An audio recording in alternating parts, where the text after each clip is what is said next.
Hello बच्चों, NEET महारिविजन में आपका बहुत बहुत स्वागत है। मैं रेणु सिंह यानी आपकी आरएनएस मैम एक बार फिर से उपस्थित हूँ। बच्चों, इस बार जो टॉपिक हम लोग डिस्कस करने वाले हैं वो रिप्रोडक्शन इन फ्लावरिंग प्लांट और कुछ एसेक्सुअल रिप्रोडक्शन का पार्ट होगा, राइट। तो बच्चों, यहाँ पर न केवल मैं यहाँ पर क्वेश्चंस के थ्रू आपके टॉपिक का रिवीजन कराने जा रही हूँ, बल्कि साथ साथ हर क्वेश्चन को कैसे अप्रोच करना है ये भी आपको ध्यान देना होगा, ठीक है। सो दैट कम टाइम में आपका क्वेश्चन कंप्लीट हो। आप अपने आप को तभी परफेक्ट कहेंगे जब 30 सेकंड के अंदर एक एवरेज आपका क्वेश्चन सॉल्व हो जाता है, ठीक है। चलिए देखते हैं कैसे ये संभव है। आप इसी शिद्दत के साथ, इसी एनर्जी के साथ मेरे साथ बने रहें और टॉपिक का रिवीजन करें पूरी इंटरेस्ट के साथ और एंजॉय करें topic. Okay, now the next question. First question हम लोग स्टार्ट कर रहे हैं बच्चों। फर्स्ट क्वेश्चन यहाँ पर है, read the following statements about asexual reproduction. बच्चों, एसेक्सुअल रिप्रोडक्शन के बारे में आपको बताना है कि एसेक्सुअल रिप्रोडक्शन ये दिया हुआ है। एसेक्सुअल रिप्रोडक्शन के रेस्पेक्ट में आपको करेक्ट स्टेटमेंट को सेलेक्ट करना है। क्लियर है बच्चों? एसेक्सुअल रिप्रोडक्शन अगर मैं प्लांट के केस में कह रही हूँ कि प्लांट अगर है और प्लांट में अगर हम लोग बात कर रहे हैं एसेक्सुअल रिप्रोडक्शन की, तो बच्चों एसेक्सुअल रिप्रोडक्शन में हम लोग इसको किसको कंसीडर करेंगे ये आपको ध्यान देना है। तो हम लोग कंसीडर करते हैं वेजिटेटिव रिप्रोडक्शन को, ठीक है। प्लांट के लिए जो है वेजिटेटिव रिप्रोडक्शन ही उसका एसेक्सुअल रिप्रोडक्शन है, ठीक। तो एसेक्सुअल रिप्रोडक्शन में क्योंकि डायरेक्ट कोई प्लांट पार्ट ही होता है बच्चों जो डेवलप होकर के न्यू प्लांट बना लेता है। क्लियर? तो अगर वो डेवलप होकर के न्यू प्लांट बना रहा है, इसका मतलब ये है कि यहाँ पर पूरे पेरेंटल कैरेक्टर मेंटेन है और जो प्रोजेनीज बन रहे हैं वो आपस में भी रिसेंबल करेंगे और साथ साथ अपने पेरेंट से भी सिमिलरिटी शो करते हैं।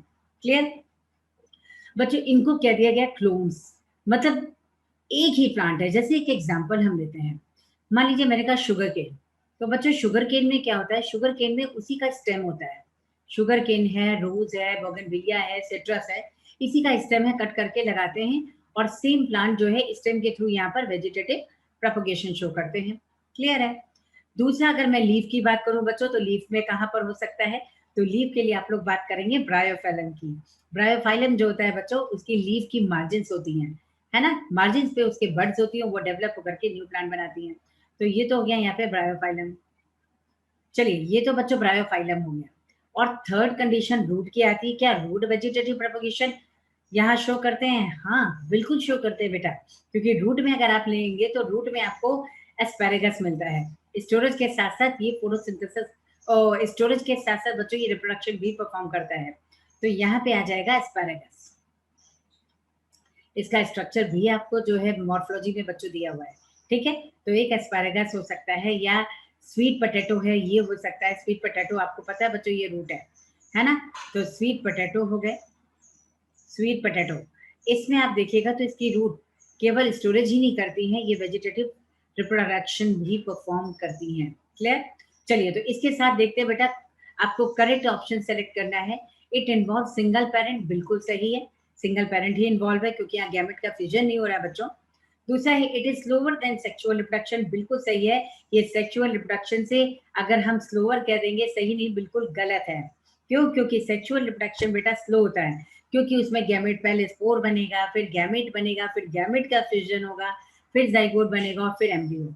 तो वो मतलब लार्ज टाइम टेकिंग प्रोसेस है।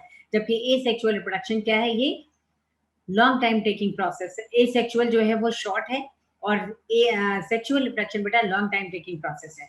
तो अगर it is slower then sexual reproduction, this is wrong, क्योंकि स्लोअर नहीं, ये फास्टर होता है बेटा। It produces progeny that are genetically identical with the parent but not one another। बेटा एक दूसरे से भी ये सिमिलरिटी शो करते हैं, तभी क्लोन्स कहलाते हैं। इससे स्टेटमेंट रॉन्ग। अब the progeny of asexual reproduction can be termed as clones। बच्चों यहाँ asexual reproduction से जो प्रोजेनीज ऑप्टेन हो रही है उनको क्लोन्स कहा जाता है। ये स्टेटमेंट भी बिल्कुल सही है। So the correct statements are first and fourth. So here the correct answer is C, right. चलिए बच्चों, फिर देखते हैं इसी के साथ साथ next question, question number 2। Yes बच्चों, क्वेश्चन नंबर 2 में देखिए, क्वेश्चन नंबर 2 में which of the following can not serve as vegetative propagule. बेटा वेजिटेटिव प्रोपग्यूल की तरह कौन सर्व नहीं करता है? चलिए देखते हैं इसको भी। Piece of potato tuber with eyes, ये तो सर्व करता है। Can not serve as, right, पहले इसको अंडरलाइन कर लेना। तो आप देखो पोटैटो है, पोटैटो में आईज होती हैं जो वेजिटेटिव प्रोपगेशन शो करती हैं। अगर मैं यहाँ पे इसको देख लूँ बच्चों, तो यहाँ आप देखिए, जैसे मान लीजिए ये मैं बना रही हूँ पोटैटो, राइट। अब पोटैटो में बच्चों देखिएगा इस तरह से यहाँ पर क्या होते हैं, ये नोड्स हैं, और आपको नोड्स के एक्सेल में पता है ये एक्सिलरी बड होती है, ठीक। इन्हीं एक्सिलरी बड को बच्चों हम लोग यहाँ पे क्या कहते हैं, आईज। ये आईज है, एक्सिलरी बड। और जो ये आपको आईब्रोज से नजर आ रहा है ना, ये एक्चुअली नोड है, और इनके बीच का ये स्पेस इंडर नोड है। तो बिल्कुल सही है, स्टेम है पोटैटो ट्यूबर, और इसमें वेजिटेटिव प्रोपगेशन आईज शो करती है, बिल्कुल सही। अब middle piece of sugar cane internode, wrong. बेटा शुगर केन अगर आप देखेंगे तो ये है, और शुगर केन में जहां पर ज्वाइंट होता है इसको कहते हैं बच्चों नोड, राइट। ये नोड है, और ये दो नोड के बीच का अगर मैं स्पेस बोल दूं ना, दिस इज कॉल्ड इंटरनोड। तो आप देखो इंटरनोड में बर्ड्स ही नहीं होती हैं बच्चों, इंटरनोड में बर्ड्स नहीं होती हैं, इससे ये जो है कभी वेजिटेटिव प्रोपगेशन नहीं करता है। तो अगर मैं यहाँ पे बर्ड्स देखूं, तो देखिए बर्ड्स इसके एक्सेल में यहाँ पे होती है। तो जो आपको स्टेटमेंट बच्चों यहाँ पे नोड दे रखा है ना, इंटरनोड वाला रीजन, ये रॉन्ग है, इससे ये स्टेटमेंट रॉन्ग।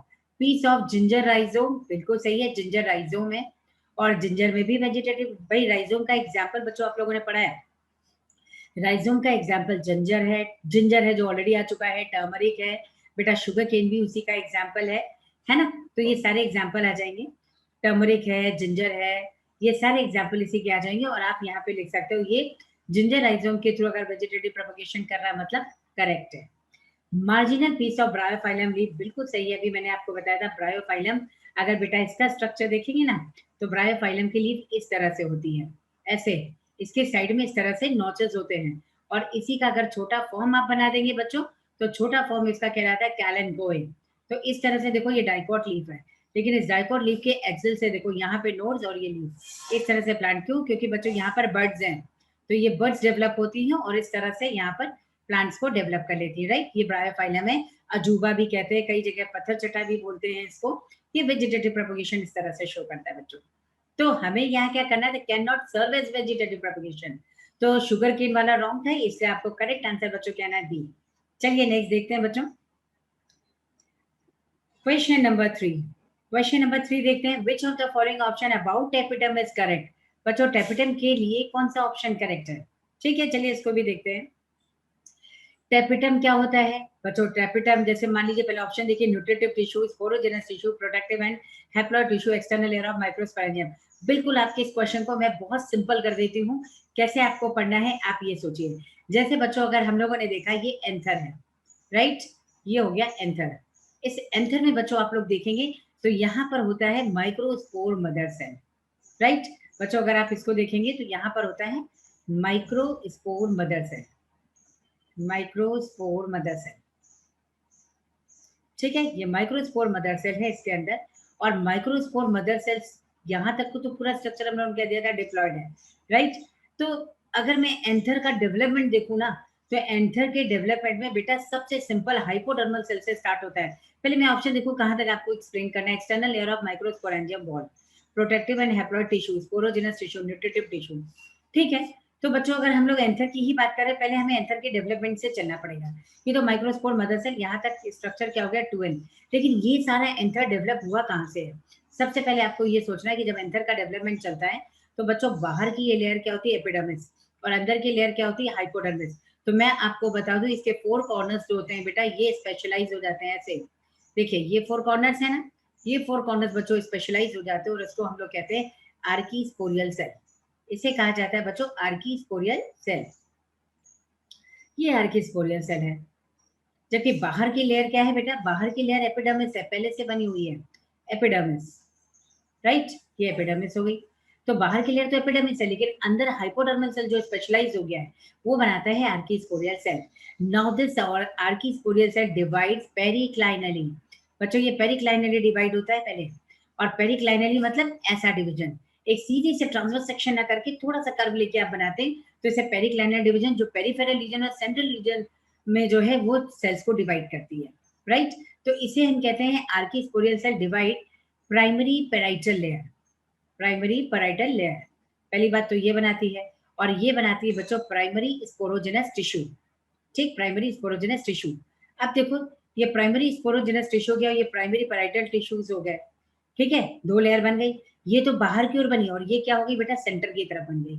अब primary parietal layer further periclinal और एंटीक्लाइनल डिवीजन के थ्रू अगर डिवाइड होते हैं तो बच्चों ये बनाते हैं एंथर वॉल, राइट, ये एंथर वॉल बना देंगे। तो इसमें एंथर वॉल होता क्या है, एंथर वॉल में आपको बताना है बच्चों, यहाँ कौन कौन सी चीज लेयर होती है, एंडोथीशियम सेकेंड लेयर, बाहर की लेयर तो एपिडर्मिस हो ही गई, फिर ये एंडोथीशियम है, एंडोथीशियम, एंडोथीशियम,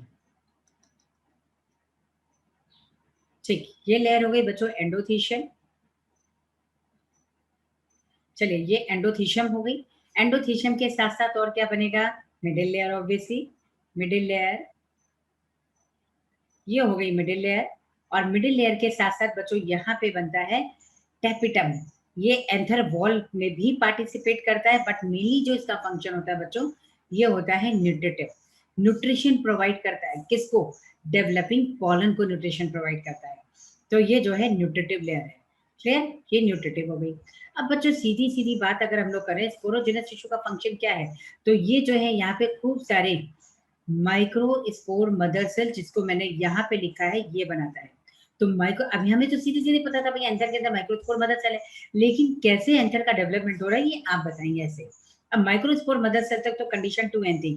अब आपको पता होना चाहिए बच्चों, यहाँ पे हो गई sporic meiosis, meiosis which occurs during formation of spore, this is called sporic meiosis.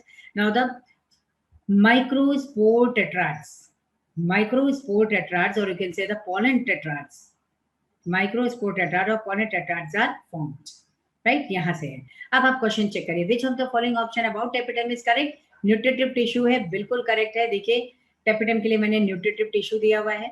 Sporogenous tissue, बच्चों अगर मैं स्पोरोजेनस टिश्यू की बात करूं तो टेपिडम कभी स्पोरोजेनस टिश्यू नहीं होता। देखो स्पोरोजेनस टिश्यू यहाँ पे माइक्रोस्पोर मदर सेल बना के माइक्रोस्पोर या पॉलन बनाते हैं, जबकि यहाँ पे क्या कह रहा है, स्पोरोजेनस टिश्यू बिल्कुल अलग है। नेक्स्ट देखिए protective and haploid tissue, wrong बेटा, ये प्रोटेक्टिव एक तरह से तब भी मान लो, लेकिन मेन इसका फंक्शन न्यूट्रिटिव है, लेकिन हैप्लॉइड नहीं बेटा, ये डिप्लॉइड है। कहीं मियोसिस दिख रही है, जब तक मियोसिस नहीं होगी बच्चों तब तक कभी भी आप इसको हैप्लॉइड नहीं बोलेंगे, राइट, तो ये डिप्लॉइड है।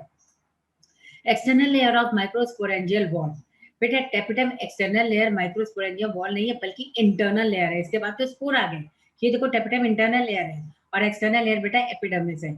इससे ये स्टेटमेंट भी रॉन्ग है, या correct answer will be A. चलिए बेटा नेक्स्ट देखते हैं, अब इसको ऐसे ही बना रहने देते हैं, हो सकता है हमें नेक्स्ट जरूरत पड़े। ओके, चलिए बेटा यहाँ से हमें कोई लेना देना नहीं, तो इसको हम लोग हटाते हैं फटाफट और नेक्स्ट देखते हैं। The prominent pollen grain aperture called germ pores are present on, बच्चों जर्म पोर हमेशा एक्साइन पे होता है।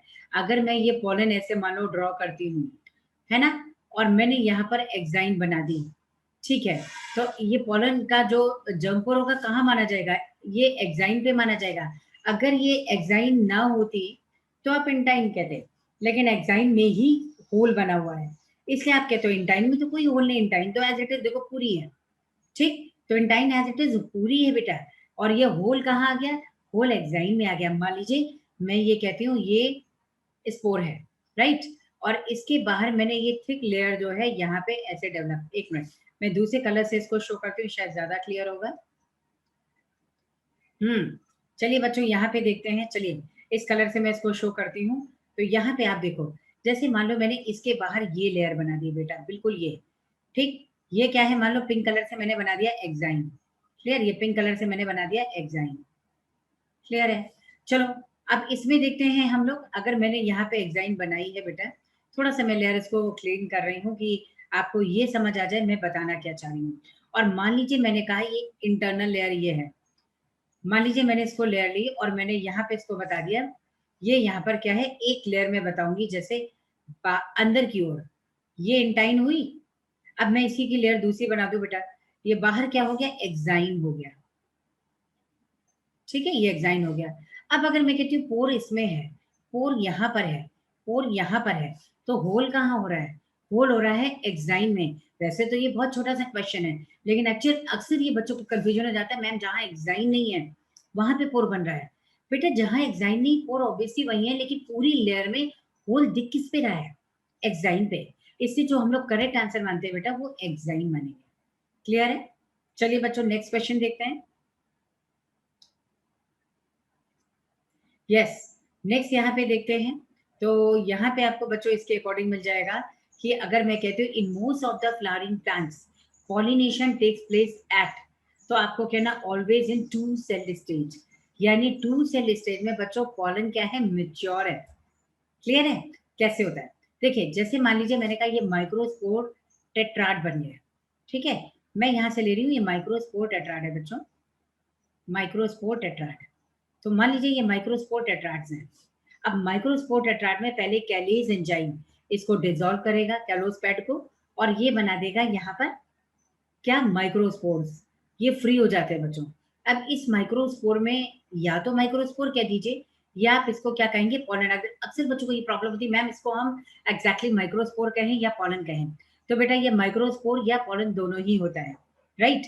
अब इसमें देखो इस माइक्रोस्पोर और या पॉलन की अगर हम लोग बात कर रहे हैं बच्चों, तो यहाँ पे अगर इसमें माइटोसिस हो जाता है, सिंगल टाइम यहाँ पर माइटोसिस होगा, तो माइटोसिस के बाद क्या बनता है? माइटोसिस के बाद जो बनेगी बेटा, ये बनेगा टू सेल पॉलन, है ना? टू सेल पॉलन कह दीजिए, ये टू सेल पॉलन है। टू सेल पॉलन का मतलब मैच्योर पॉलन है। मैच्योर पॉलन हमेशा टू सेल स्टेज में है, ठीक है? यूजुअली, एक्सेप्शन तो पहले ही थ्री सेल पॉलन भी बन सकते हैं, है ना? कुछ एक्सेप्शन है, लेकिन 60% फैमिलीज में अप्रॉक्स आप बोलेंगे टू सेल मैच्योर पॉलन है, राइट? और इसी स्टेज में इसकी शेडिंग होती है। अब ये यहाँ से शेडिंग का मतलब हो गया पॉलिनेशन, ये हो गया इसकी शेडिंग, या इसको हम लोग कहते हैं बेटा पॉलिनेशन। देखो ये पॉलिनेशन हो गया। अब पॉलिनेशन है, अब इसका स्ट्रक्चर कैसा था? स्ट्रक्चर आप ऐसे देखेंगे, ये इंटाइन हो गई, ये एक्साइन हो गई। एक्साइन के जहां एक्साइन एब्सेंट हो जाए उसको आप कह देंगे जंप पोर है। यूजुअली 3 जंप पोर्स होते हैं, बट कॉमनली होता है क्या है? सिंगल जंप पोर से ही पॉलन ट्यूब डेवलप होती है, राइट? अब इसमें बेटा आप देखिए, यहाँ आपको मिल जाएगा कि एक ये जो है ये जर्मिनल सेल है, और यहाँ पे देखिएगा ये क्या है? वेजिटेटिव सेल है। तो ये वेजिटेटिव सेल हो गई जो लार्ज है, और यहाँ पे देखिएगा बच्चों तो ये जनरेटिव सेल है ना? यही जनरेटिव सेल अगर आगे चल करके फिर से माइटोटिकली डिवाइड हो जाए, तो जनरेटिव सेल जो है वो बनाती है two male gametes, right? Two male gametes. तो बच्चों टू मेल गैमेट्स बना देगी ये, क्लियर है? टू मेल गैमेट्स बना देगी। तो अब मेच्योर मेल गैमेटोफाइट कितने सेल स्टेज हो गए? तो आपको कहना है एक मेच्योर मेच्योर मेल गैमेटोफाइट। तो बच्चों मैच्योर मेल गैमेटोफाइट की अगर हम लोग बात करें, तो ये हमेशा 3 सेल स्टेज होता है गैमेटोफाइट, ठीक है? ये ऑलवेज क्या होता है? 3 सेल्ड। क्यों 3 सेल्ड होगा? 3 सेल में बच्चों 2 तो मेल गैमेट कह दोगे, और एक हमारे पास क्या है? ऑब्वियसली वेजिटेटिव सेल है। 3 सेल्ड हो गए ना, इससे आपको 3 सेल मैच्योर मेल गैमेटोफाइट कहना है। चलिए तो क्वेश्चन आपका सॉल्व हो चुका है। Most of the flowering plant pollination takes place at 2 cell stage. 2 cell कौन सी हैं? Vegetative and generative cell, right? चलिए नेक्स्ट देखते हैं बेटा। Polygonum type of embryo sac, polygonum type of embryo sac अगर बेटा देखते हैं इज 8 सेल। पहली बात तो पॉलीगोनम टाइप नॉर्मल टाइप का एम्ब्रायो सैक है, और पॉलीगोनम में इसको डिस्कवर किया गया था, इससे पॉलीगोनम टाइप भी इसको कह दिया गया बेटा। और यहाँ पे आप देखिएगा, अगर मैं एम्ब्रायो सैक, यहाँ से जो क्वेश्चन जनरली आपसे पूछे जाते हैं वो इस तरह है। मान लीजिए मैंने कहा ये एम्ब्रायो सैक है, एम्ब्रायो सैक। तो बेटा ये जो एम्ब्रायो सैक है ना, ये हमेशा क्या होता है? 7 सेल्स, यानी 7 सेल्ड स्ट्रक्चर प्लस 8 न्यूक्लिएटेड है। 7 सेल्ड एंड 8 न्यूक्लिएटेड, या 8 न्यूक्लिएटेड, क्लियर? तो 8 न्यूक्लिएटेड और 7 सेल्ड स्ट्रक्चर होता है, यानी सेल्स तो 7 ही बनती है, लेकिन न्यूक्लियाई कितने होते हैं? 8 होते हैं, ठीक? तो अगर मैं इसका स्ट्रक्चर देखूं, तो इसके स्ट्रक्चर में आप देखिए, ये मान लीजिए ये एम्ब्रायो सैक मैंने बनाया। अब इसी में बच्चों हम लोग डिफरेंट पार्ट को इसमें शो कर देंगे। ये देखिए, ये इसमें एक्सेल हो गई, ये इसके सिनर्जिड्स हो गए बेटा, सिनर्जिड्स। 2 पोलर न्यूक्लियाई, क्योंकि दोनों पोल से मूव कर रहा है, that's why they are called polar nuclei. और यहाँ पे बच्चों एंटीपोडल सेल्स हैं, ठीक? अब क्योंकि गैमेटोफाइट मियोसिस के बाद बना है, भाई आपने क्या बनाया? आपने मेगास्पोर्स बना लिया मान लो, ठीक है? मेगास्पोर बन चुके हैं। मैं मेगास्पोर लिख रही हूँ, मेगास्पोर मदर सेल नहीं लिख रही हूँ। तो मेगास्पोर है, ये मेगास्पोर पहले से हैप्लॉइड था, और उसके बाद यहाँ पर 3 माइटोटिक डिवीजन, 3 न्यूक्लियर डिवीजन के थ्रू होता है पहले। तो 3 टाइम्स माइटोसिस अगर होती है तो ये स्ट्रक्चर ऐसा ही बन जाएगा, 7 सेल 8 न्यूक्लिएटेड फीमेल गैमेटोफाइट या एम्ब्रायोसैक, एम्ब्रायोसैक कह दो या इसको आप फीमेल गैमेटोफाइट कह दिए, ऑल्टरनेट नेम भी आया हुआ है बच्चों, फीमेल गैमेटोफाइट, फीमेल गैमेटोफाइट। तो बच्चों अगर फीमेल गैमेटोफाइट या आप एम्ब्रायोसैक कहते हैं, दोनों एक दूसरे का ऑल्टरनेट नेम है, ठीक है। और इसमें भी आपसे क्वेश्चन कई बार पूछा जा चुका है, तो 7 सेल 8 न्यूक्लिएटेड स्ट्रक्चर को हम कैसे बताएंगे? ऑब्वियसली इस स्ट्रक्चर को बताने के लिए आपको इस तरह से दिखाना पड़ेगा, देखिए 1 2 3, ये 3 सेल्स हो गए, 1 2 3, फिर एक बड़ी वाली सेंट्रल सेल है 4, फिर ये हो गया सिनर्जिड 5, ये एक्सेल हो गया 6 और ये हो गया बेटा 7, राइट। 7 सेल्स हैं, बट न्यूक्लियाई देखो यहाँ पे 2 हैं, इससे न्यूक्लियाई कितने हो गए? 8, क्लियर। तो polygonum type of embryo sac 8 cell structure wrong, ये 8 सेल स्ट्रक्चर नहीं है बेटा, है ना, 7 सेल स्ट्रक्चर अभी मैंने बताया, ये देखिए। फिर 15 न्यूक्लिएटेड रॉन्ग, ये 15 न्यूक्लिएटेड इसमें नहीं होता, लेकिन एम्ब्रायोसैक है तो हम इसको कम से कम हैप्लॉइड तो कह ही सकते हैं, गैमेटोफाइट है। और एक्सोस्पोरिक टाइप ऑफ एम्ब्रायोसैक ये नहीं देखना क्योंकि स्पोर के अंदर गैमेटोफाइट का डेवलपमेंट हो रहा है, राइट। तो अब वहां फीमेल गैमेटोफाइट एम्ब्रायोसैक को कहते हो और ये स्पोर के अंदर है, क्लियर। तो ये भी रॉन्ग हो गया, तो करेक्ट आंसर बच्चों आ गया हैप्लॉइड। चलिए नेक्स्ट देखते हैं, next question number 7, epihydrophily is found in, okay. Epihydrophily बच्चों किस में होता है? एपीहाइड्रोफिली का मतलब क्या होता है? एपीहाइड्रोफिली का मतलब होता है when pollination takes place, when pollination takes place on surface of water या water surface, right, water की surface पे pollination हो तो इसको हम कहते हैं एपीहाइड्रोफिली। और इसका करेक्ट एग्जांपल बच्चों वेलिसिनेरिया, आपको डायरेक्ट याद रखना है, एनसीईआरटी में दिया हुआ है वेलिसिनेरिया, राइट। अच्छा, नेक्स्ट अब इसमें देखते हैं कैसे होता है इसका पॉलिनेशन। बच्चों आप लोग जैसे आपने ध्यान रखा होगा, अगर कभी आपने वेलिसिनेरिया देखा या वैसे भी एनसीईआरटी ने दे रखा है, तो ये इसका एक्सेस है, ये इसकी रूट है, और यहाँ इस तरह से आप देखिए, इस तरह से जो है इसकी लीव्स होती हैं, ये थोड़ा सा जो है लीव्स इस तरह से है, ऐसा ये लीव्स हो गई इसकी, इसमें मेल फीमेल प्लांट अलग अलग, ये डायशियस कंडीशन है और फिक्स्ड सबमर्ज्ड हाइड्रोफाइट है ये, ठीक है, इनको कहते हैं रूटेड सबमर्ज्ड हाइड्रोफाइट्स। बच्चों इसके अंदर अगर आप फीमेल फ्लावर को देखेंगे तो फीमेल फ्लावर जो है पहले इसका पेडिसल इस तरह से कॉइल्ड था, ठीक, इसका पेडिसल इस तरह से बच्चों क्या था? कॉइल्ड था, तो कॉइल्ड पेडिसल है। अब जब पॉलिनेशन होता है तो क्या होता है, ये अनकॉइल्ड हो जाता है, अनकॉइल होकर के वाटर की सरफेस पे आ जाता है ये फीमेल फ्लावर, तो उस पे क्या होता है, पैसिवली फ्लोट करते हुए जो पॉलन है वो इसको पॉलिनेट कर देते हैं, और पॉलिनेशन के बाद ये फिर से इसका पेडिसल यानी फ्लोरल स्टॉक कॉइल्ड हो जाता है और ये अंदर चला जाता है। But in this way we can say that here pollination occur on the water surface, water की सरफेस पे पॉलिनेशन हो रहा है ना। क्यों हो रहा है? क्योंकि पॉलन फ्रीली मूव कर रहा है बेटा, किसी फ्लैजिला या सीलिया के थ्रू मूव नहीं कर रहा है, वाटर करंट के लॉन्ग मूव कर रहे हैं, इसलिए हमने इसको पैसिव मूवमेंट कहा, राइट। तो करेक्ट आंसर इज वेलिसिनेरिया। चलिए बच्चों नेक्स्ट देखते हैं, yes question number 8, question number 8 बच्चों देखिए, यस क्वेश्चन नंबर 8 है mark the incorrect match with respect to pollination. अब पॉलिनेशन के रिस्पेक्ट में इनकरेक्ट क्या है ये आपको फाइंड करना है, चलिए जल्दी से इसको भी देख लेते हैं। यूका प्रोनोबा, बिल्कुल सही है बेटा, प्रोनोबा यूका सेला, ये जो है मॉथ है, और यूका में पॉलिनेशन इसके थ्रू होता है, प्लस इस अपने एग ले करता है ये इसके ऊपर, दोनों यहाँ पर आप कह सकते हो को इवॉल्व है, एक दूसरे के लिए बने हैं, राइट।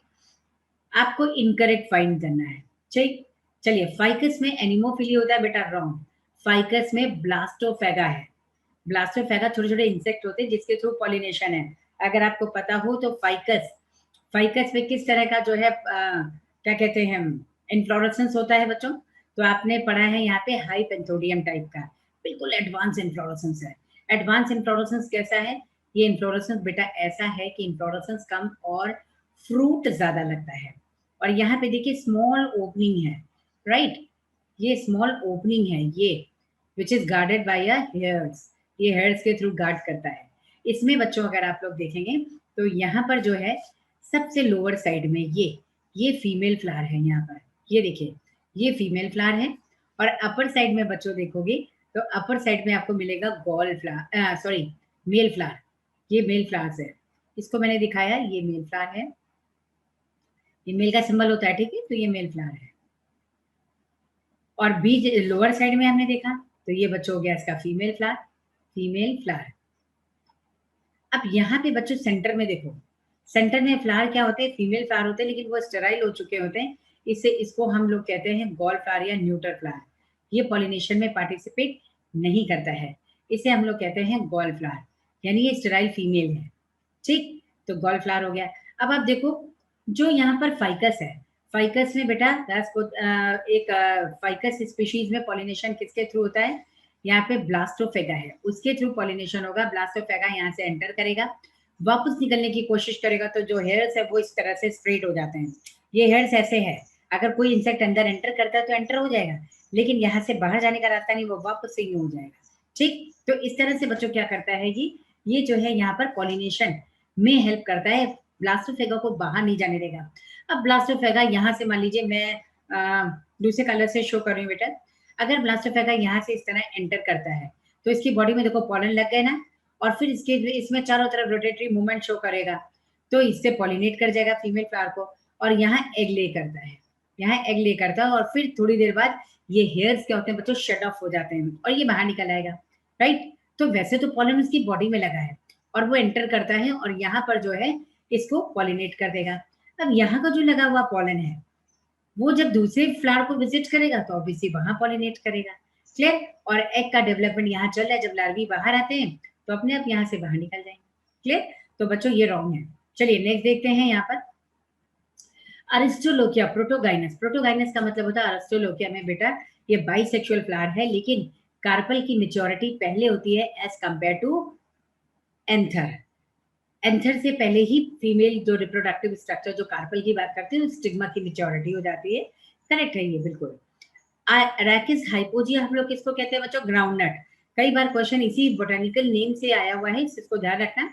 अरेकिस हाइपोजिया ग्राउंडनट या पीनट या उसे मूंगफली कहते हैं आप लोग, है ना। और इसमें क्लोज्ड फ्लावर भी होते हैं, इससे क्लिस्टोगेमस फ्लावर, क्लिस्टोगेमी होती है, मतलब pollination occurs in closed flower.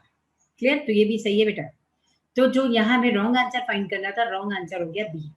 Correct, चलिए नेक्स्ट आते हैं।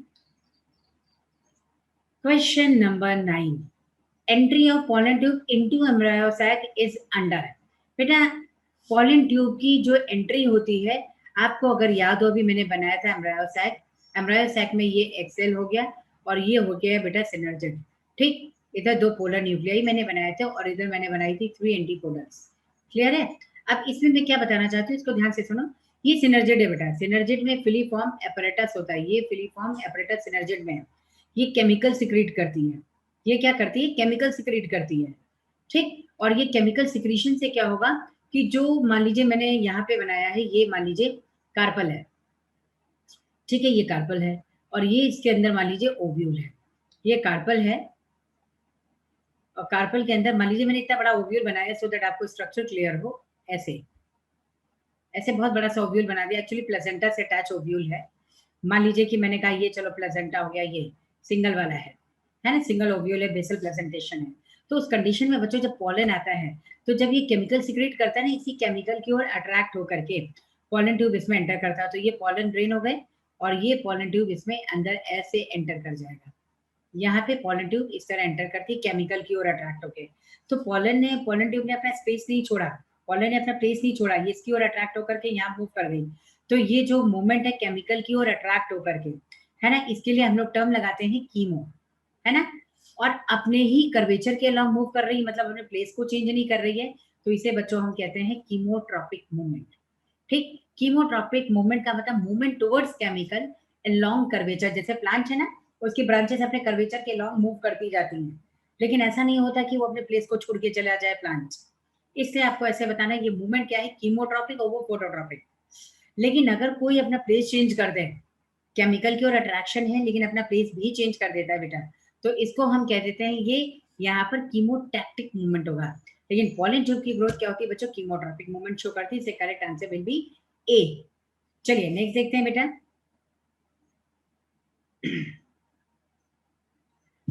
चलिए यहाँ पे नेक्स्ट क्वेश्चन, स्कूटेलम। तो बच्चों यहाँ पे देखना है स्कूटेलम होता क्या है। Scutellum is single cotyledon in monocots. बिल्कुल सही है, आंसर ये करेक्ट है। कैसे आंसर बना आप ये सुनिए। बच्चों आप लोगों को मॉर्फोलॉजी में देखेंगे 11th में तो भी, और अगर 12th में रिप्रोडक्शन प्लांट में देखेंगे तो वहां पर भी आपको एक मेज का सीड दिया हुआ है। ठीक है, ये मेज सीड है।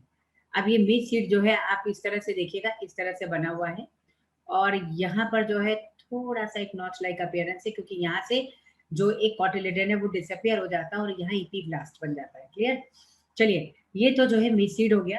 अब मेज सीड की बात करें बच्चों इसमें, तो यहाँ पे पहली बात तो ये डबल लेयर होता है, और अंदर की तरफ क्या होता है, एल्यूरॉन लेयर। एल्यूरॉन लेयर इसको जो है यहाँ से सेग्रीगेट करती है। ठीक, ये एल्यूरॉन लेयर है। क्लियर है। और यहाँ से जो है एक लार्ज शील्ड शेप कॉटिलिडन, ये वाला, ये कॉटिलिडन हो गया। और यहाँ से बच्चों हम लोग बना लेते हैं, ये एम्ब्रियोनल एक्सिस है। ठीक है, ये इस तरह से आप बना लेंगे, ये एम्ब्रियोनल एक्सिस ये हो गया।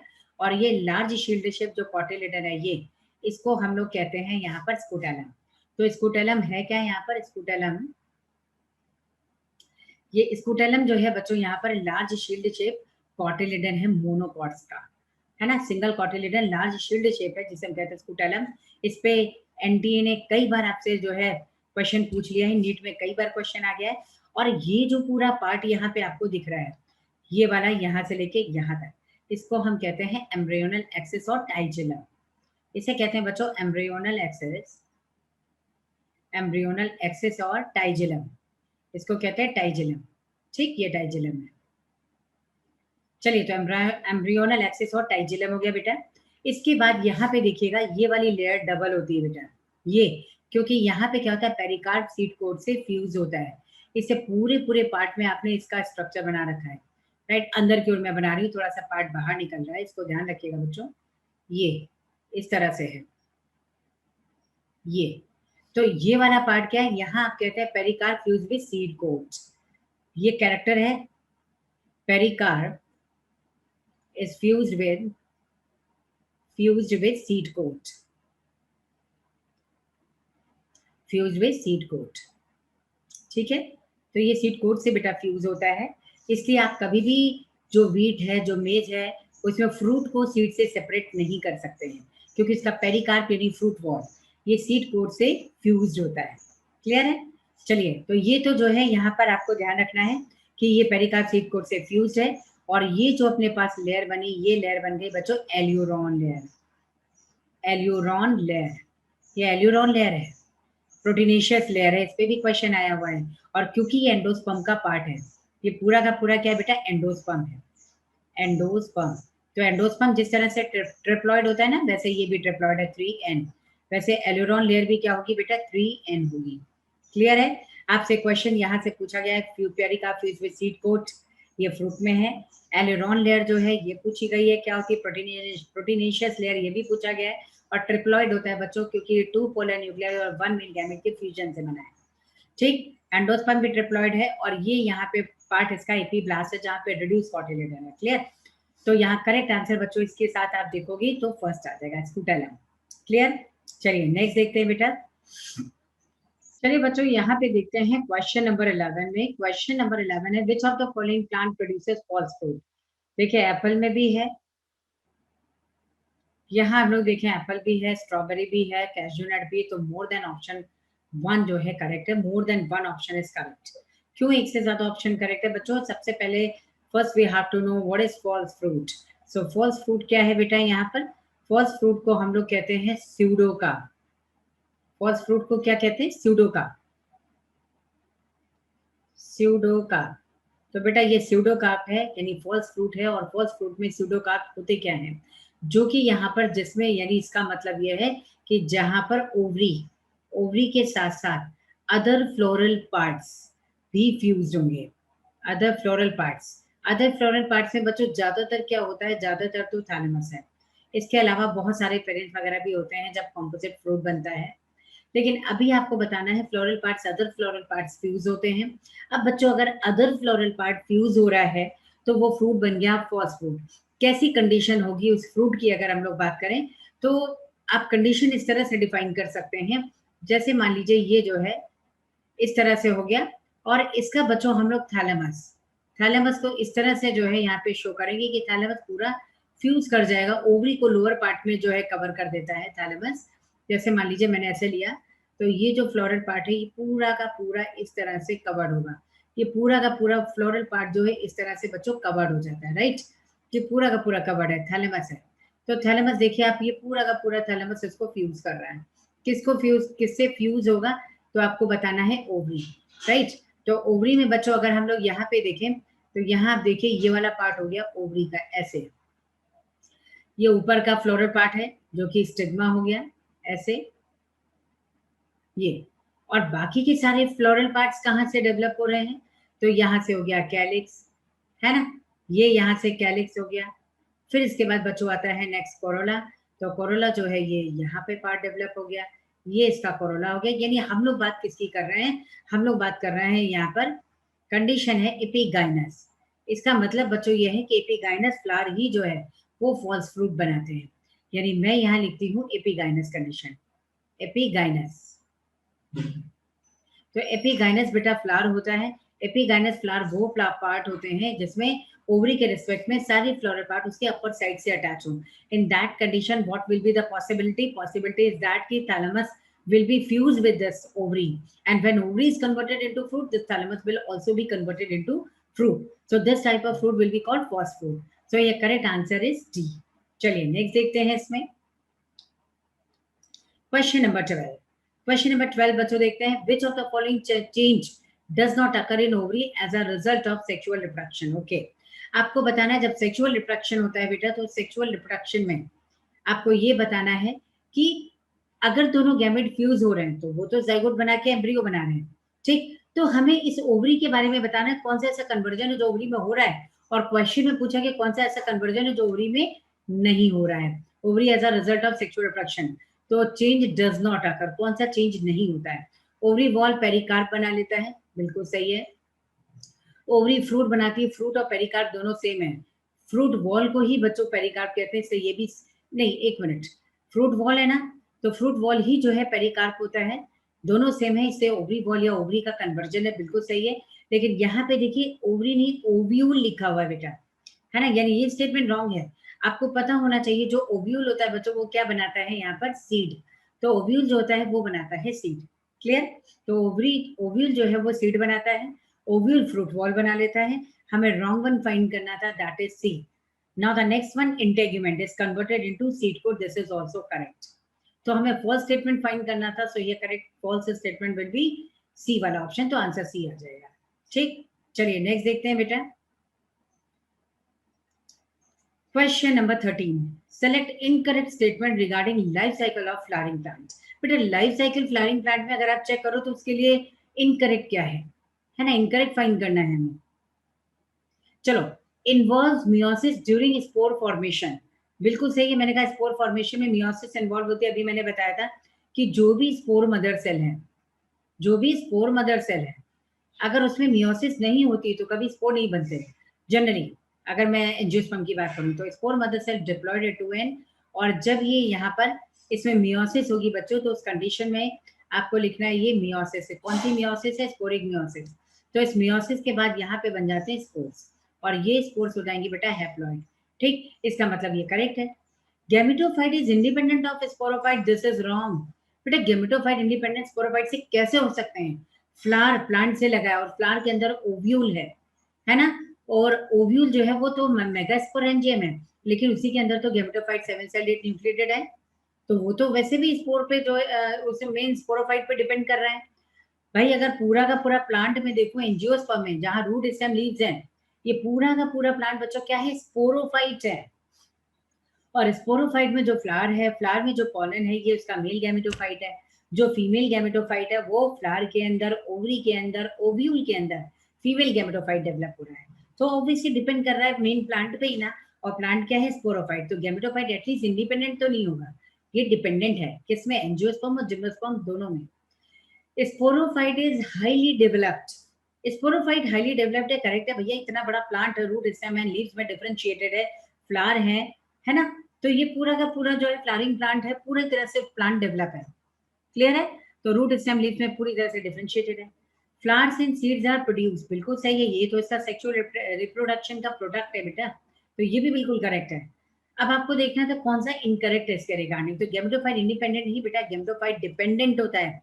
और नीट में ये क्वेश्चन एंजियोस्पर्म जिम्नोस्पर्म पे बहुत बार पूछे गए हैं, इससे आप लोगों को इसको ध्यान भी रखना है, राइट। चलिए नेक्स्ट क्वेश्चन देखते हैं बेटा। Yes, question number 14। In dicot embryo, the zygote give rise to the pro-embryo and subsequent to the। अच्छा ठीक है, इसमें देखते हैं। यहाँ बच्चों आपको बताना है कि जो in dicotyledonous embryo the zygote give rise to। In dicotyledonous embryo में आपको डिफरेंट डेवलपमेंट्स बताने की। Zygote give rise to pro embryo and subsequently to the. बेटा आपको ये बताना है कि अगर एक जाइगोट ये कन्वर्ट हो रहा है एम्ब्रियो में, तो कौन कौन सी स्टेजेस आती हैं। ठीक है, रिप्रोडक्शन इन फ्लावरिंग प्लांट में बेटा आप चेक करेंगे तो रिप्रोडक्शन इन फ्लावरिंग प्लांट में बिल्कुल क्लियर कट डायग्राम में आपको दे रखा है, और उस डायग्राम के अकॉर्डिंग ही आपको करना है। ठीक, तो डायग्राम अगर आप देखोगे तो पूरा क्लियर कट वहां पे डायग्राम बना हुआ है कि अगर मैं ये कह रही हूँ यहाँ पर मान लीजिए कौन कौन सी स्टेजेस आ रही हैं। ठीक, तो इन स्टेजेस की बात हम लोग कर रहे हैं बेटा। तो यहाँ पे क्या होता है, आप इसको फटाफट चेक करते चलिएगा। सबसे पहले बनता है बेटा pro embryo. Clear, pro embryo बन गया, फर्स्ट स्टेज ही प्रो एम्ब्रियो है। उसके बाद हार्ट शेप। सबसे पहले तो मैं ग्लोब्यूलर कहूंगी, ग्लोब्यूलर। यही प्रो एम्ब्रियो जब डेवलप होता है बच्चे तो ग्लोब्यूलर एम्ब्रियो बनाता है, ग्लोब्यूलर एम्ब्रियो। ठीक, ग्लोब्यूलर एम्ब्रियो के बाद आता है heart shape embryo, heart shape embryo. तो हार्ट शेप एम्ब्रियो आ गया। और इसके बाद बच्चों यहाँ पर आता है हार्ट शेप एम्ब्रियो के बाद नेक्स्ट जो बनता है इसको कहते हैं मैच्योर एम्ब्रियो। ठीक, बिल्कुल मैच्योर एम्ब्रियो है ये, मैच्योर एम्ब्रियो। ठीक, तो बच्चों globular embryo, pro embryo first condition हो गई, सेकंड स्टेज आ गई ग्लोबुलर एम्ब्रियो, थर्ड स्टेज आ गई हार्ट शेप एम्ब्रियो, और फोर्थ स्टेज आ गई मैच्योर एम्ब्रियो। इसका स्ट्रक्चर अगर मैं आपको थोड़ा सा बता दूं तो प्रो एम्ब्रियो इस तरह से होता है, थोड़ा सा टू सेल स्टेज वाली कंडीशन ऐसी होगी इसकी यूं, और ये टू सेल्स बन जाती है, राइट। अब ग्लोबुलर एम्ब्रियो कैसा बनेगा बच्चों, तो ग्लोबुलर एम्ब्रियो आप इस तरह से देखिए, ये इसका जो है हॉस्टोरिया हो गया, ये इसका सस्पेंसर हो गया, और ग्लोबुलर एम्ब्रियो इस तरीके से बन जाएगा, ऐसा होगा। ये हो गया globular embryo. Heart shape embryo की बात करो, सेम ऐसे ही आप बनाएंगे, लेकिन यहाँ पर थोड़ा सस्पेंसर और शॉर्ट हो जाएगा, और ये जो कंडीशन आती है बेटा ये हार्ट शेप एम्ब्रियो की इस तरह से आएगी। ये heart shape embryo. Mature embryo आप सब जानते हैं पूरी तरह से डेवलप हो जाता है, वो मैच्योर एम्ब्रियो। क्लियर, तो करेक्ट आंसर क्या है, सबसे पहले आपको बताना है प्रो एम्ब्रियो कैसा बनाता है। तो प्रो एम्ब्रियो सबसे पहले globular embryo, then heart shape embryo, then mature embryo. Clear है, तो बच्चों इसका जो करेक्ट आंसर आएगा दैट इज बी। बी में जो है ये बिल्कुल करेक्ट है, क्योंकि यहाँ जो है पहले ग्लोबुलर एम्ब्रियो देखिए ये बना, देन हार्ट शेप और देन मैच्योर एम्ब्रियो। चलिए तो ठीक है बेटा, नेक्स्ट इसमें देखते हैं 15। यहाँ आंसर 14 का हो गया बी। इस सीक्वेंस को ही बस आपको फॉलो करना था। चलिए next question, question number 15। Pollen kit is present in. अब ये शानदार क्वेश्चन है बच्चों, इस क्वेश्चन को देखो, इतना माइन्यूट डिफरेंस आपको दिया गया कि आप इसको जल्दी ऑब्जर्व कर ही नहीं पाएंगे। पॉलन किट मटेरियल होता क्या है, सबसे पहले मैं अगर ये बताऊं तो पॉलन किट मटेरियल जो है, पॉलन किट मटेरियल होता क्या है बच्चों, ये स्टिकी होता है। पहली बात तो ये स्टिकी होता है, किसका बना होता है, ये बना होता है बच्चों लिपिड्स का, और इसके अलावा कैरोटिनॉइड्स। कैरोटिनॉइड्स इसको अट्रैक्टिव बनाता है, कैरोटिनॉइड्स ये इसको अट्रैक्टिव बनाता है, और लिपिड्स इसको स्टिकी बना देता है, चिपचिपा, ताकि कोई इंसेक्ट अगर उसमें पॉलिनेशन कर रहा हो तो उसके फायदा से ये स्टिक हो जाए। ठीक, इसका मतलब ये जो है यहाँ पर एनिमोफिलस फ्लावर के लिए है नो, एंटोमोफिलस फ्लावर के लिए नहीं, जिसमें पॉलिनेशन पॉलिनेशन बाय इंसेक्ट्स। ठीक है, पॉलिनेशन इंसेक्ट्स के थ्रू है, पॉलिनेशन बाय इंसेक्ट्स, इंसेक्ट्स के थ्रू पॉलिनेशन हो रहा है बेटा। तो अगर इंसेक्ट के थ्रू पॉलिनेशन हो रहा है दिस इज कॉल्ड एंटोमोफिलस, और एंटोमोफिलस फ्लावर में भी एक्चुअली देखा जाए तो पॉलन किट मटेरियल होता है जो पॉलिनेशन में हेल्प करता है। और निथोफिली फ्लावर में नहीं, जो बर्ड्स के थ्रू रहे रॉन्ग है, और हाइड्रोफिली वाटर के थ्रू है, तो कोई जरूरत ही नहीं पॉलन किट की। तो बेटा ज्यादातर पॉलन किट मटेरियल स्टिकी होते हैं, और ये एंटोमोफिलस फ्लावर में, राइट। चलिए नेक्स्ट क्वेश्चन देखते हैं। Yes, question number 16। बच्चों क्वेश्चन नंबर 16 देखिए, how many microspore mother cells are needed for the formation of 160 male gamete in angiosperm. Okay, चलिए मैं आपको बताती हूँ इसका थोड़ा शॉर्टकट तरीका क्या है। जैसे मान लीजिए ये माइक्रोस्पोर मदर सेल है, ठीक, ये बेटा 2n अभी तक क्या है डिप्लॉयड है। अब इसमें होती है स्पोरिक मियोसिस, ठीक है। और वन, ये वन की बात कर रही हूँ मैं, वन माइक्रोस्पोर मदर सेल है, वन माइक्रोस्पोर मदर सेल, इसकी होती है स्पोरिक मियोसिस और ये बनाते हैं माइक्रोस्पोर टेट्राड। ठीक, माइक्रोस्पोर टेट्राड बन गए, यानी 4 अटैच्ड माइक्रोस्पोर बनते हैं। अब 4 अटैच जनरली, तो 4 अटैच माइक्रोस्पोर में जब कैलीज एंजाइम कैलोस्पेड को डिसॉल्व करता है तो 4 माइक्रोस्पोर्स बनते हैं, 4 माइक्रोस्पोर्स। तो बच्चों 4 माइक्रोस्पोर्स में जब आप देखेंगे तो यहाँ पर माइक्रोस्पोर 2 मेल गैमेट बनते हैं। यानी अगर आपने इस तरह से 4 माइक्रोस्पोर्स बनाया तो 4 माइक्रोस्पोर में ये मान लीजिए माइक्रोस्पोर्स बन गया। ठीक, अब माइक्रोस्पोर में 2 टाइम्स जब माइटोसिस होती है ना, तो 2 मेल गैमेट्स यहाँ, 2 मेल गैमेट्स यहाँ, 2 मेल गैमेट्स यहाँ और 2 मेल गैमेट्स यहाँ पे बन जाएंगे। क्लियर? तो 2 मेल गैमेट्स सबसे बन जाते हैं ऐसे। तो टोटल मेल गैमेट्स कितने हो गए? 8 male gametes. Clear? 8 male gamete होता है। तो आपको देखना ये है कि अगर 1 microspore mother cell 8 male gamete बनाता है, यानी आपको बताना है 8 gametes are formed, 8 gametes are formed from 1, क्या यहाँ पूछा है? Microspore mother cell, 1 microspore mother cell. तो 1 गैमेट के लिए क्या होगा? आपको लिखना है 1/8। और अगर 160 आपसे पूछा जाए बच्चों, 160, तो 160 गैमेट के फॉर्मेशन के लिए 160/8 ये आ जाएगा 20। तो correct answer will B 20, right? तो यहाँ करेक्ट आंसर बच्चों 20 होगा। क्यों? क्योंकि हर एक माइक्रोस्पोर मदर सेल से 8 गैमेट्स बन रहे हैं। तो आपको यहाँ इतने गैमेट्स तो ऑलरेडी गिवन है, तो 20 जो है यहाँ पे microspore mother cells will be required. Clear? तो correct answer will be D. बस आपको कंसेप्ट पे बेस्ड ये क्वेश्चन था, ये भी आपके एनसीईआरटी से है लेकिन कंसेप्ट बेस्ड है। अगर आपको ये कॉन्सेप्ट पता है बच्चों तो आसानी से आप ये क्वेश्चन कर सकते हैं। क्लियर है? चलिए नेक्स्ट देखते हैं। Okay, next question. Which wall developed around the microspore mother cell at the time of meiosis in angiosperm? तो बेटा इसको डायरेक्ट आपको याद करना है और आपको इसमें बताना है कि यहाँ जो वॉल होती है वो कैलोस पैड की होती है। स्पोरोपोलानिन तो किस पर है? ये पोलन के ऊपर है स्पोरोपोलानिन। सेल्यूलोज, भाई स्पोरोपोलानिन, अगर मैं यहाँ पे बात करती हूँ बेटा स्पोर की, है ना, मान लो मैंने कहा माइक्रोस्पोर, माइक्रोस्पोर, ये आप इसको कहते हैं पोलन। तो ये क्या कहलाता है? किसका बना होता है? ये बना होता है बच्चों एक्साइन का प्लस इंटाइन का। ठीक है, एक्साइन प्लस इंटाइन का बना है। तो इंटाइन जो है वो तो पेक्टोसेल्यूलोज की बनी हुई है, क्योंकि इसको वाटर एब्जॉर्ब करके ब्लास्ट होना है, तो ये पेक्टोसेल्यूलोज की बनी है। और एक्साइन किसकी बनी है बच्चों? एक्साइन जो बनी होती है स्पोरोपोलानिन, ये फैटी सब्सटेंस है। स्पोरोपोलानिन क्या है? ये फैटी सब्सटेंस है, स्पोरोपोलानिन, स्पोरोपोलानिन ये फैटी सब्सटेंस है। तो फैटी सब्सटेंस का ये बना हुआ है। ठीक, तो यहाँ कम से कम माइक्रोस्पोर वॉल तो हम नहीं कह सकते, स्पोरोपोलानिन रॉन्ग हो गया। कैलोस, सेल्यूलेज, सेल्यूलोज की तो नॉर्मल बनी हुई सेल वॉल है, लेकिन पेक्टिन का एडिशनल डिपोजिशन इंटाइन पे है और एडिशनल डिपोजिशन स्पोरोपोलानिन का एक्साइन पे है। ये भी रॉन्ग है, आपको माइक्रोस्पोर के रिस्पेक्ट में है। पेक्टोसेल्यूलोज भी मैंने बताया भी रॉन्ग है। तो करेक्ट आंसर क्या हो गया? कैलोस। ठीक, कैलोस पैड आपने सुना है, जिसको बाद में कैलेज एंजाइम डिसॉल्व करके सारे माइक्रोस्पोर या पोलन को फ्री कर देता है, राइट? तो करेक्ट आंसर बच्चों यहाँ पे जो होगा वो होगा टी। चलिए नेक्स्ट देखते हैं। In a ovule of angiosperm, 3N and 2N conditions are respectively found. बच्चों सबसे पहले तो हम लोग इसमें आंसर ऑब्जर्व करेंगे, आंसर कौन सा है, उसके बाद मैं क्वेश्चन को डिस्कस करती हूँ कि किस तरह से आपको इसमें बताना है।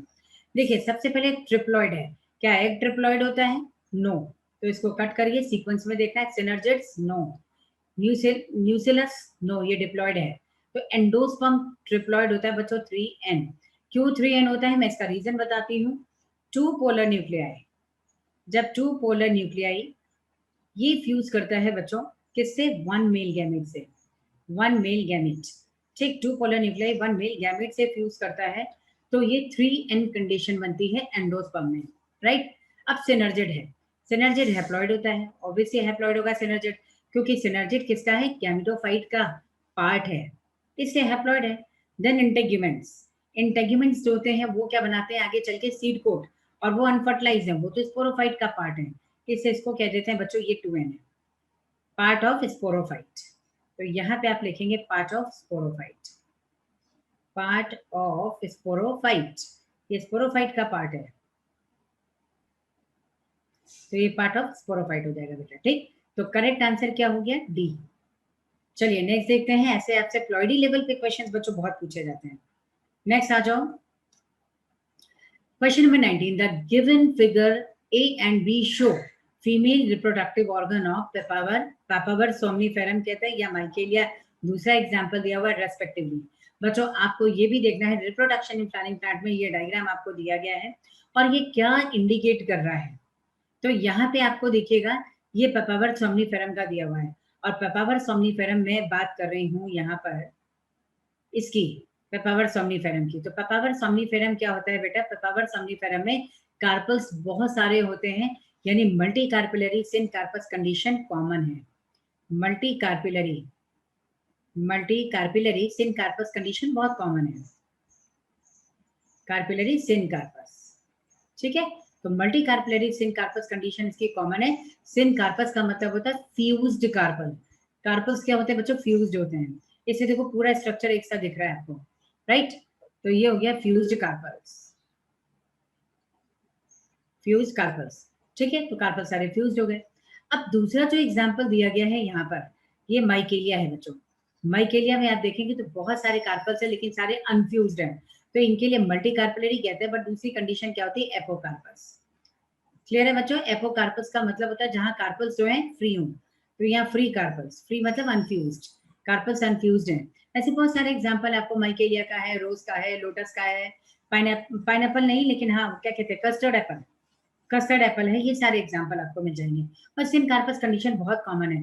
पूरा मालवेसी फैमिली देख लो, ब्रेसिकेसी फैमिली देख लीजिए, सोलेनेसी फैमिली आप पढ़ते हैं उसमें भी मिलेगा आपको, लिलियसी फैमिली है, मालवेसी फैमिली है, सब में आपको फ्यूज कार्पल्स ही मिलेंगे, ठीक है। तो कार्पल्स फ्यूज्ड है। चलिए तो करेक्ट आंसर जल्दी से सर्च करते हैं इसमें, multicarpellary syncarpous pistil किसका है, ये पेपावर का, and multicarpellary apocarpous condition pistil इसका है। बिल्कुल सही है बच्चों, आंसर जो होगा इसका हो जाएगा यहाँ पर first answer will be correct, क्योंकि मल्टी कार्पिलरी एपोकार्पस दिख रहा है और ये सिन कार्पस पूरा एक कॉमन स्ट्रक्चर दिख रहा है ना, जॉइंट है, फ्यूज्ड है। चलिए नेक्स्ट देखते हैं बेटा। चलिए बच्चों इसमें देखते हैं क्वेश्चन नंबर 20। क्वेश्चन नंबर 20 में बच्चों, क्वेश्चन नंबर 20 में primary parietal cells of young anther form. तो प्राइमरी पैरेटल सेल्स में यंग एंथर क्या बनाता है, मैंने कहा था यहाँ पर ये जो है ये ग्रुप ऑफ मेरिस्मेटिक टिश्यूज हैं, ठीक। इसके बाहर की ओर क्या प्रेजेंट होगा, इसके बाहर की ओर होता है एपिडर्मिस, ठीक है, ये एपिडर्मिस होगा। इसको मैंने कहा ये है एपिडर्मिस, एपिडर्मिस। बच्चों सेकंड जो इसका पार्ट है ये हाइपोडर्मल रीजन है। हाइपोडर्मल रीजन में 4 कॉर्नर्स पर सेल या टिश्यूज कह दीजिए स्पेशलाइज हो जाती हैं और ये बनाती हैं यहाँ पर आर्कीस्पोरियल सेल, आर्कीस्पोरियल सेल। तो ये आर्कीस्पोरियल सेल बनाती हैं। अब बच्चों आर्कीस्पोरियल सेल पेरिक्लाइनली डिवाइड होकर, मतलब ऐसे कुछ रीजन, कुछ सेल्स बाहर पेरिफेरल रीजन में और कुछ सेंट्रल रीजन में बनाती है और डिवाइड होकर के ये 2 टाइप के टिश्यूज बनाती है बेटा। एक टिश्यू यहाँ पे आपको बताना है, एक तो टिश्यू इस तरह का बताना है आपको जो कि बाहर की ओर बनता है, ठीक है। तो जो बाहर की ओर बनेगा बेटा इसको हम कहते हैं primary parietal layer. This is called primary parietal layer. And the tissues which is formed towards inner side, this is called primary sporogenous tissue. Primary sporogenous tissue. So this primary sporogenous tissue, we know that these tissues forms later the microspore mother cell.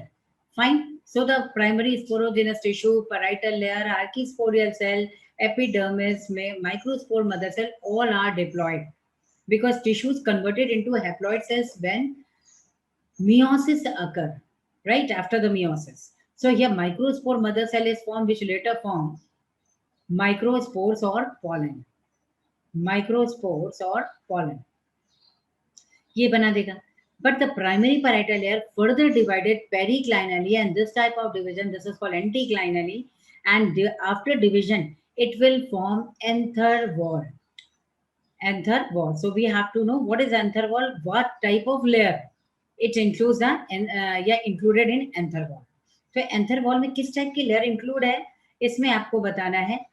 सबसे पहले anther wall में बाहर epidermis at least ये नहीं बना रही है, तो आपको यहाँ कहना है एंडोथीशियम. एंडोथीशियम. तो बच्चों ये एंडोथीशियम की लेयर हो गई. दूसरी लेयर आपको बताना है मिडिल लेयर. मिडिल लेयर, ये लेयर मिडिल लेयर बना देगी. एपिडर्मिस बनती है लेकिन वो पहले बन चुकी होती है. और थर्ड लेयर जो इसमें होती है दैट इज टेपिटम. टेपिटम. तो बच्चों ये टेपिटम जो होती है ना, ये यहाँ पे एक्चुअली क्या करता है, ये मेनली न्यूट्रिटिव है, but it simultaneously also form anther wall. So anther wall is actually the core layer, but the epidermis initially forms, and after that with archisporial cell it divide to form rest layer of anther. Clear? So according to this one, what will be the answer? Here first primary parietal cells of young anther form sporocyte. This is completely wrong, as we know that the microspore mother cell, or you can say the sporocytes are formed from archisporial cell, not from the primary parietal layer. Not from the primary parietal layer. So primary parietal layer will form only anther wall, that which includes endothelium, middle layer and tapetum. Clear? चलिए तो इसमें देखते हैं, ये तो wrong हो गया. Wall of microsporangia including epidermis, this is also wrong. Including नहीं, एक्सक्लूडिंग आना चाहिए. So walls of microsporangia excluding epidermis, this is correct because we have to find primary parietal cells of young anther forms. तो excluding है, correct है बिल्कुल. और epidermis तो बनाता ही नहीं क्योंकि एपिडर्मिस पहले से बनी बच्चों. तो करेक्ट आंसर क्या होगा? Correct answer will be C. Now next question number 21. Question number 21 है match and find the correct combination. Okay, तो करेक्ट कॉम्बिनेशन इसमें क्या हो सकता है, जल्दी से इसको चेक करते हैं. पॉलन है, पॉलन सैक्स है, स्टामेन्स है, और माइक्रोस्पोरेंजिया, माइक्रोस्पोर्स एंड माइक्रोस्पोरोफिल. ठीक है, मैं यहाँ पर जो है अचानक से सेकंड वाले को ही यहाँ पर मैच करने स्टार्ट करती हूँ, फिर देखते हैं हम लोग क्या आंसर करेक्ट है. ठीक, या फिर आप लोग को अप्रोच ऐसा ही करना है कि रैंडम कोई उठाओ और उसे मैच करा दो. देखो जैसे मैंने यहाँ पे, चलिए मैं एक सीक्वेंस में करती हूँ. पॉलन जो है वो क्या बनाता है बेटा, एक पॉलन है, दूसरा पॉलन सैक. पॉलन सैक होता कहाँ पर है, तो पॉलन सैक जो होता है वो प्रेजेंट होता है माइक्रोस्पोरेंजिया एक्चुअली कहलाता है यहाँ पर. क्लियर? पॉलन क्या होता है, ऑब्वियसली मैंने अभी बताया माइक्रोस्पोर होते हैं. और जो स्टेमेंस होते हैं ये तो माइक्रोस्पोरोफिल होते हैं, क्योंकि आपको मालूम है कि फ्लावर क्या है बेटा, ये क्वेश्चन इतनी बार आया हुआ है. फ्लावर एक मॉडिफाइड शूट है. फ्लावर क्या है? Flower is a modified shoot. Flower is modified shoot. बच्चों फ्लावर जो है वो क्या है, मॉडिफाइड शूट है. Modified shoot. अगर शूट मॉडिफाई हो रहा है इसका मतलब यह है कि अगर मॉडिफाइड शूट है मतलब शूट मॉडिफाई हो रहा है बेटा. तो शूट अगर मॉडिफाई हो रहा है इसका मतलब यह है कि इसके जो लीव है वो किसी ना किसी फ्लोरल पार्ट में कन्वर्ट हो रहे हैं. तो लोअर नोड की लीव किस में कन्वर्ट हो गई, कैलिक्स में. उसके अपर नोड की लीव किस में कन्वर्ट हो गई, कोरोला में. उसके अपर नोड की लीव स्टैमेन में कन्वर्ट हो गई, और उसके अपर में जो है वो कार्पन में. तो जो लीफ स्टैमेन में कन्वर्ट हुई इसको हम लोग माइक्रोस्पोरोफिल भी कहते हैं. तो यही आपको यहाँ पे बताना था, माइक्रोस्पोरोफिल्स. करेक्ट आंसर बच्चों जल्दी से चेक कर लीजिए आप, तो करेक्ट आंसर आ जाएगा ए का सेकंड. जल्दी से चेक करिए, बस आंसर सीधे हमारे पास आ गया ये, क्योंकि ए का सेकंड एक ही ऑप्शन बनता है. पॉलन सैक है, बी का फर्स्ट आ रहा है, बिल्कुल सही, और सी का थर्ड. करेक्ट. तो ये correct answer will be B. चलिए बच्चों जल्दी से हम लोग नेक्स्ट क्वेश्चन की ओर बढ़ते हैं. चलिए बच्चों इसमें देखते हैं next question. Question number 22. Pollen grains are well preserved as fossil because of the presence of. So because of the presence of क्या होगा, स्पोरोपोलानिन. बच्चों हम लोग को पता है कि स्पोरोपोलानिन एक फैटी सब्सटेंस है जो कि पोलन के बाहर एक्साइन में प्रेजेंट होता है और हाईली रेजिस्टेंट होता है. क्यों हाईली, मतलब ये जो है क्या है, एक फैटी सब्सटेंस है. सुबेरिन और क्यूटिन का बना है फैटी सब्सटेंस है, और हाईली रेजिस्टेंट होता है ये fatty substance. And it is highly resistant to physical, chemical and biological degradation. मतलब फिजिकली अगर कोई प्रेशर इतना हार्ड एंड टफ बना देगा कि कोई फिजिकल प्रेशर भी पड़े ना, तो भी यहाँ पोलन डिस्ट्रॉय नहीं होता है. केमिकल कोई भी रिएक्शंस हैं, यानी जो एसिड वगैरह है, ये भी इसको डिस्ट्रॉय नहीं कर सकते. और बायोलॉजिकली यानी लिविंग ऑर्गेनिज्म के थ्रू भी डिकम्पोज नहीं हो सकता है. इसलिए बच्चों इसको हाईली रेजिस्टेंट सब्सटेंस कहा गया. और नीट में इसमें आपसे क्वेश्चन कई बार पूछा गया है स्पोरोपोलानिन पे, तो आप इसे जरूर ध्यान रखिएगा। स्पोरोपोलानिन एंजाइम पे प्रेजेंट होता है, फैटी सब्सटेंस है और हाईली रेजिस्टेंट है। क्लियर? तो correct answer will be A. चलिए बच्चों नेक्स्ट देखते हैं इसमें question number 23। Question number 23, select the odd one out with respect to pollen grains. बच्चों पोलन ग्रेन के रिस्पेक्ट में आपको बताना है कि ऑड वन आउट क्या है। तो पोलन ग्रेन के रिस्पेक्ट में आपको with respect to pollen grains what is odd one out pollen grain के लिए बताना है। ठीक है, pollen grains are rich in nutrient, बिल्कुल सही है बच्चों, क्योंकि आप देखो मैग्नोलिया है, रोजा इंडिका है, इनके पोलन जो होते हैं हाईली न्यूट्रिटिव होते हैं। अब हम लोग को पता चल गया रोजा इंडिका प्योर जो रोज आता है उसके पोलन न्यूट्रिटिव है। अब हमें जरूरत ही नहीं है फॉरेन कंट्रीज में, तो चलो ठीक है कि सिरप से और टैबलेट्स के फॉर्म में यूज हो रहा है, और यहाँ क्या है पता चल गया तो फ्लारी नूच के खा लिया। नेक्स्ट देखो, its consumption increases the performance of athlete and race horses, बिल्कुल करेक्ट है। डायरेक्ट एनसीईआरटी की लाइंस हैं दोनों कि ये रेस हॉर्सेस और एथलीट्स को ये कंज्यूम करने के लिए दिया जाता है। ऐसा माना जाता है कि उनके परफॉर्मेंस को या उनकी एफिशिएंसी को ये इंक्रीज करता है। It can be stored for use in a liquid nitrogen. This is also correct because in liquid nitrogen में -196 डिग्री सेंटीग्रेड पर इसको प्रिजर्व किया जाता है, which is also called cryopreservation। तो इसमें हम इसको प्रिजर्व कर सकते हैं। और लास्ट है बच्चों, pollen grain possesses non sticky covering called pollen kit। Non sticky नहीं होता बेटा, ये स्टिकी कवरिंग है, इसे हम कहते हैं pollen kit, जो कि यहाँ पॉलिनेशन में इंसेक्ट्स के थ्रू हेल्प करता है, क्योंकि स्टिकी है तभी पॉलन के पदर में स्टिक होगा जाकर के, नहीं तो पॉलिनेशन होगा ही नहीं। इससे ये स्टेटमेंट रॉन्ग है और हमें ऑड वन आउट निकालना था, so odd one out will be D option. तो 23 का जो करेक्ट आंसर आ जाएगा बच्चों वो आएगा डी, राइट। चलिए नेक्स्ट देखते हैं बच्चों। चलिए बच्चों इसमें नेक्स्ट क्वेश्चन देखते हैं, mature male gametophyte. Question number 24 है, मैच्योर मेल गैमेटोफाइट इज। बच्चों मैच्योर मेल गैमेटोफाइट 1 सेल नहीं होता, 2 सेल नहीं होता, 1 सेल या 2 न्यूक्लिएट कंडीशन नहीं है, यहाँ 3 सेल स्टेज होगी। हम लोग जब भी बच्चों दो चीज आपको देखना है, एक देखना है यहाँ पर मेच्योर पॉलन, मेच्योर पॉलन, तो एक कंडीशन तो आती है मेच्योर पॉलन की, और दूसरी कंडीशन बच्चों यहाँ पर आती है मेच्योर पॉलन के अलावा मेच्योर मेल गैमेटोफाइट। एक पॉइंट तो मेच्योर पॉलन की कहते हैं और सेकंड पॉइंट कहते हैं mature male gametophyte, mature male gametophyte. तो बच्चों मेच्योर मेल गैमेटोफाइट को अगर आप देखेंगे तो मेच्योर मेल गैमेटोफाइट में सेल्स आपसे पूछा है कितनी होती है, तो मैंने मेच्योर पॉलन में बोला था 2 सेल्ड स्टेज है। 2 सेल्ड का मतलब कौन सा हो गया, एक हो गया जनरेटिव सेल और दूसरा हो गया वेजिटेटिव सेल। ठीक, मैं शॉर्ट में लिख रही हूँ vegetative cell and generative cell. ठीक, जनरेटिव सेल। लेकिन अगर मेच्योर मेल गैमेटोफाइट की बच्चों बात करें तो यहाँ आपको बताना है, एक तो इसमें वेजिटेटिव सेल है और 2 मेल गैमेट्स हैं, 2 मेल गैमेट्स। ठीक है, ये भी आपका नीट में आया हुआ क्वेश्चन है।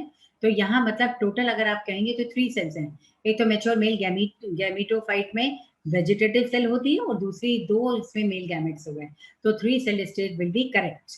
क्लियर? चलिए बच्चों नेक्स्ट लास्ट क्वेश्चन देखते हैं।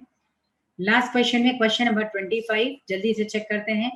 If a mesophyll cells of leaf of angiosperm contain 50 chromosomes, the number of chromosome in egg cell, pollen grain, endosperm and integuments would be। चलो बच्चों आपको यहाँ दिया है एंजियोस्पर्म में, ठीक है, एंजियोस्पर्म में मेसोफिल सेल। अब आपको देखना है एंजियोस्पर्म में मेसोफिल सेल कहाँ आती है। एंजियोस्पर्म में मेसोफिल सेल्स जो होती है बच्चों ये प्रेजेंट होती है लीफ में, ठीक है, लीफ में। और लीफ की कंडीशन क्या होती है, ऑब्वियसली लीफ है, स्टेम है, रूट है, सब 2n है। हैप्लॉइड कंडीशन एग की है, सिनर्जिड्स की है, एंटीपोडल्स की है, ये सारी हैं। क्लियर? तो ये 2n कंडीशन यहाँ पे मिल गई। अब तो इसकी वैल्यू आपको क्या गिवन है, इसकी वैल्यू आपको गिवन है 50 क्रोमोसोम्स, 2n की वैल्यू 50 है। तो आपको बताना है यहाँ पे क्रोमोसोम एग सेल में, एग सेल एक तो ये आपको बताना है, दूसरा बताना है पोलन ग्रेन्स, पोलन ग्रेन्स हो गया पोलन ग्रेन्स, और थर्ड कंडीशन बच्चों यहाँ पर दी हुई है एंडोस्पर्म, एंडोस्पर्म। और एक लास्ट कंडीशन इसमें आपसे पूछी गई है किसकी, इंटेग्यूमेंट्स की, इंटेग्यूमेंट्स। बच्चों थोड़ा सा जो है मेरा साथ इसी तरह बनाए रखिए, इसी एनर्जी को बनाए रखिए, क्योंकि आज नेटवर्क इशू बहुत ज्यादा है, फिर भी मैं एफर्ट कर रही हूँ कि आपको कंटेंट अच्छा मिले। एक्सेल में बच्चों यहाँ पर 2n कंडीशन आ गई, सॉरी एक्सेल है ना ये, तो एक्सेल की कंडीशन बच्चों n होती है, हैप्लॉइड होता है, क्योंकि एग हमेशा मियोसिस के बाद बना है, इससे हैप्लॉइड है। पोलन ग्रेन भी मियोसिस के बाद बना है, इससे हैप्लॉइड है। एंडोस्पर्म बेटा 3n कंडीशन होती है, क्यों? क्योंकि 3n कंडीशन के लिए यहाँ पर टू पोलर न्यूक्लियाई और एक मेल गैमेट फ्यूज करता है। वन मेल गैमेट ये फ्यूज करता है। तो अगर one male gamete two polar nuclei 3n condition यही हो गई। और इंटेगुमेंट्स, ये तो पार्ट ही जो है इंटेगुमेंट्स ऑलरेडी स्पोरोफाइट का, इससे 2n है। अब इसमें जल्दी से वैल्यूज पुट कर दिए, 2n की वैल्यू 50, n की वैल्यू 25। पोलन ग्रेन्स भी बेटा 25 होगा, 25। देन इसके बाद एंडोस्पर्म 3n है, तो 25 का 3 टाइम्स करेंगे आप 75। और यहाँ पे देखिए 2n कंडीशन है, तो ये आ जाएगा 50, यानी 25 25 75 50। जल्दी से चेक करो कहाँ है, 25 25 then 75 and 50। The correct answer will be B. तो इस तरह से बच्चों प्लॉइडी लेवल पे क्वेश्चन आपसे बहुत ज्यादा पूछा गया है। जब भी क्वेश्चन आए इनको बहुत पेशेंस के साथ हैंडल करें। बच्चों रिप्रोडक्शन इन फ्लावरिंग प्लांट अपने आप में छोटा टॉपिक है, लेकिन 3-4 क्वेश्चन एटलीस्ट उसके कवर होते हैं, तो बहुत इंपॉर्टेंट है। मेरे साथ बने रहने के लिए और इतनी एनर्जी के साथ बने रहने के लिए बच्चों आपको बहुत बहुत thank you. Wish you all the very best.